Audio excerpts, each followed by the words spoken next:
My name is Daniel Sanchez and my group is composed of Sara Porras, Harold Ortiz and Darianis Castro.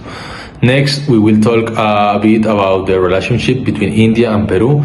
I will now discuss its export and imports between India and Peru according to the Inter-American Development Bank's report. Peru and India have initiated negotiations for the formation of free trade area.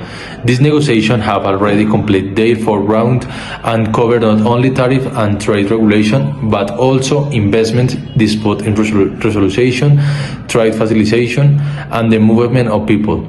This demonstrates that both parties intend to deepen their trade relationship. Additionally, the article mentioned that India has granted Peru observer status in the Pacific Alliance, indicating a greater interest in strengthening trade ties between both countries.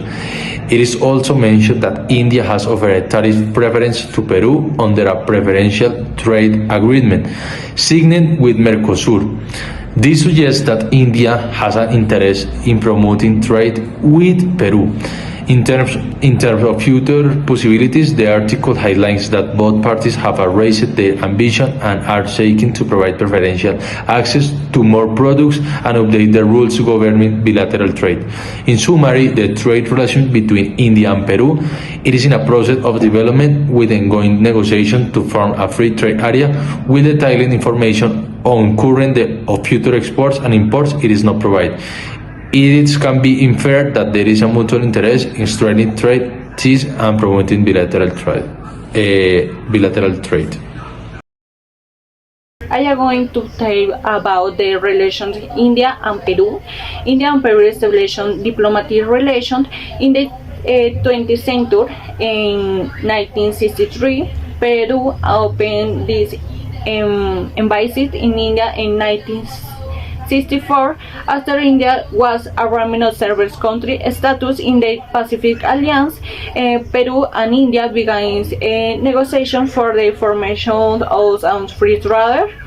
As required, the negotiation with India began in August 2017 in New Delhi. 5 rounds were held. The last round began in August 2019. However, the negotiations were stopped due to the COVID-19. Also, August 7, 2023, this was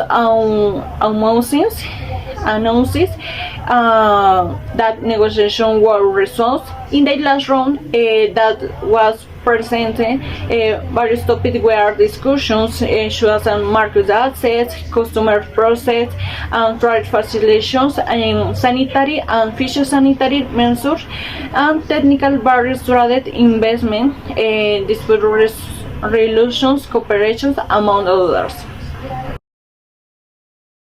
So I am going to talk about Indian investment in Peru, and this have focused on several key sectors. The first is information technology. Indian information technology companies have invested in Peru. One of them is Data Consultancy Service, which began operation in the country in 2010 and currently employs more than 1,000 people in Peru. This indicates a focus on information technology and technological development. The second is the pharmaceutical sector. The pharmaceutical sector has also attracted investment from India in Peru, and a dozen Indian companies have invested of this sector in Peru. This may include of manufacturing and marketing of pharmaceutical products in the country. The first is the mining.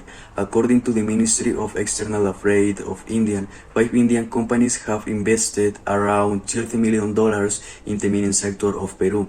These investments include mineral resources such as iron, cobalt, and phosphorite, the latter being strategic due to its importance in the production of fertilizers. This investment indicates significant interest by Indian companies in establishing a commercial and investment presence in Peru. Investment in technology, pharmaceutical, and mining reflect a diversification in economic areas in which Indian companies are participating in the Peruvian market. I'm going to talk about the potential challenges. The first is geographical distance. The geographical distance between India and Peru is very significant, which can increase transportation and logistic costs.